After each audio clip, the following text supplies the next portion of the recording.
flesh. Do you understand what Paul's saying here? It can't get any more clear than this. But then here's the breakthrough that he gives us. What does verse 4 say in your translations?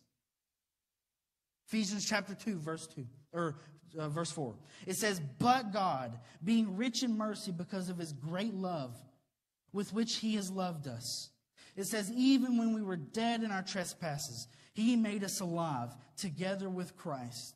And it's almost like he can't wait to say verse 8 and 9. It says, "By grace you have been saved."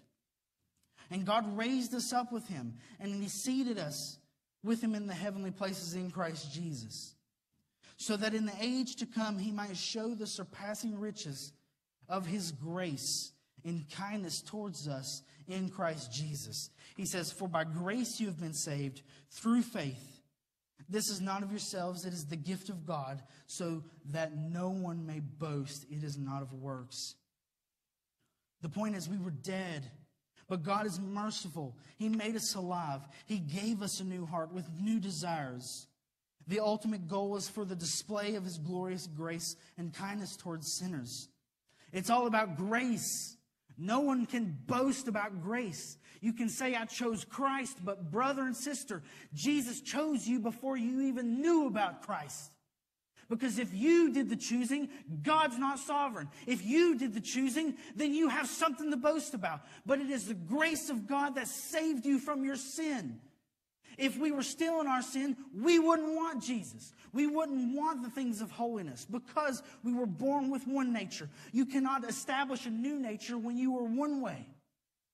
You cannot make yourself holy if you were sinless or sinful.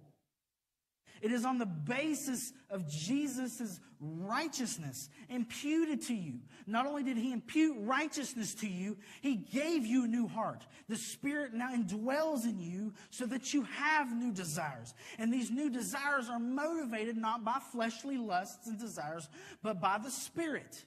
And so as we walk in love and the Christian life, our goal is holiness. Our goal is love and grace and mercy and peace towards one another.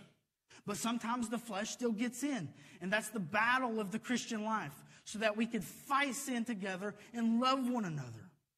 If we're going to be unified as a church, it has to be on the foundation of grace. Nothing else. The foundation of grace.